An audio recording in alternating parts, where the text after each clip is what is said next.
Agora, pessoal, falando de ascensão de Stalin, né? Quando Lenin ele falece no ano, deixa eu olhar só aqui, porque datas é meio complicado da gente decorar.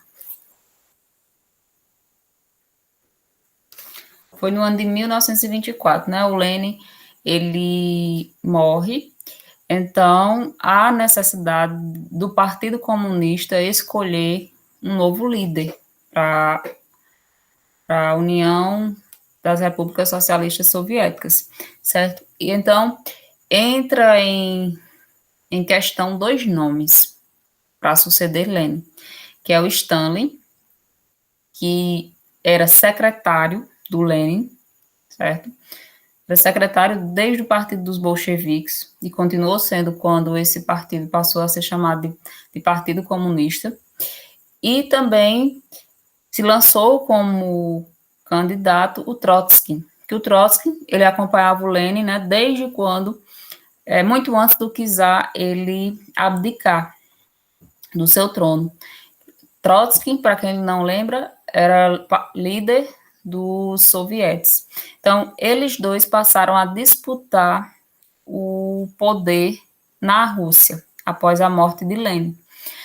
E as ideias defendidas pelo Stalin era o nacionalismo, no qual que isso significava? Que o Stalin ele queria concretizar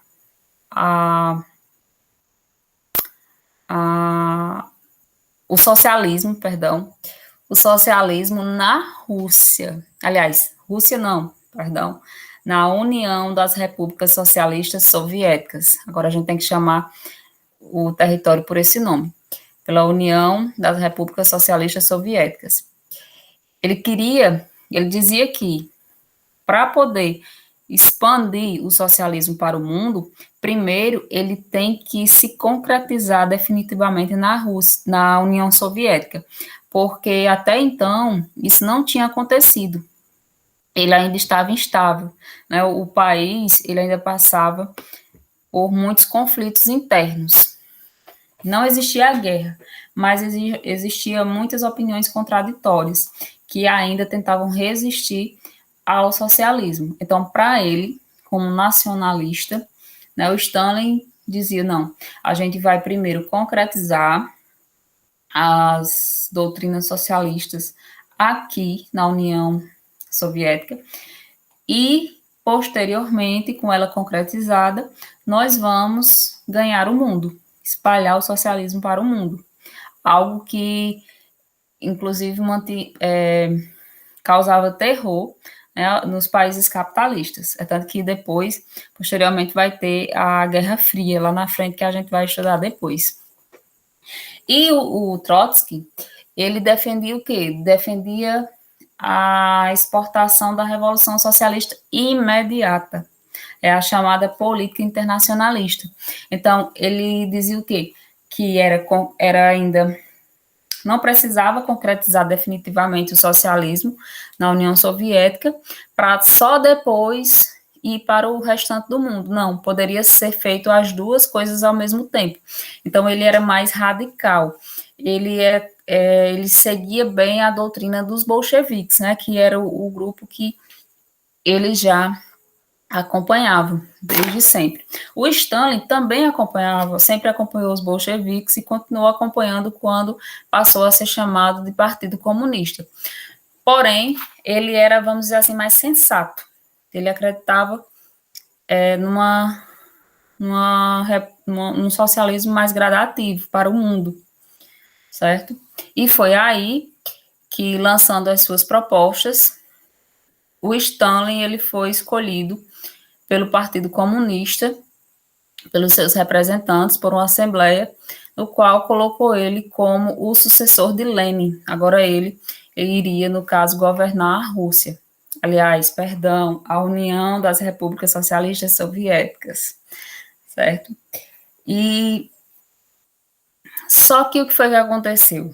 O Stalin, ele tinha essa concepção mais de pé no chão, né, de que o socialismo deveria ser implantado primeiro na União Soviética. Porém, ele se tornou um ditador, assim, bem, vamos dizer assim, carrasco.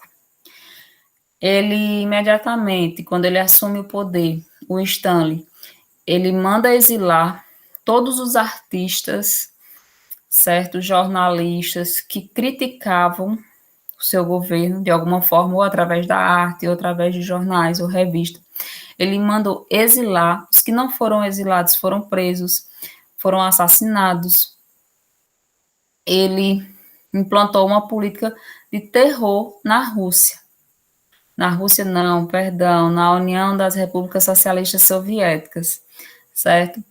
E, no caso, ele mandava encobrir as suas atrocidades. E foi aí que as suas atrocidades só foram descobertas com a sua morte. Os comunistas, o que era que eles falavam? Os comunistas eram aqueles que eram os apoiadores do Stalin, né? Eles diziam o quê? Que todas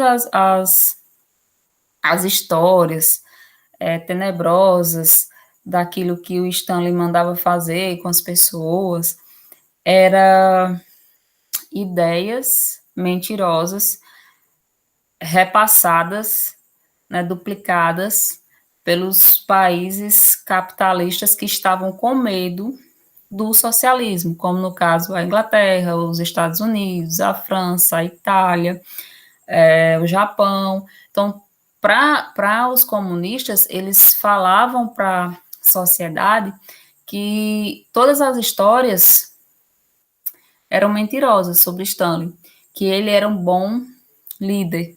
Porém, ele realmente mandava punir severamente aqueles que os criticavam. Só que ele mandava, né, o seu governo, seus representantes, fazer uma maquiagem, vamos dizer assim, para que não viesse à tona todas as suas atrocidades. Mas só que isso veio à tona com a sua morte. E aí passou-se a se questionar muito na União Soviética se realmente foi uma boa escolha, tanto o Stalin como o socialismo, certo? Bom, pessoal, espero que vocês tenham compreendido o assunto. Nós encerramos hoje esse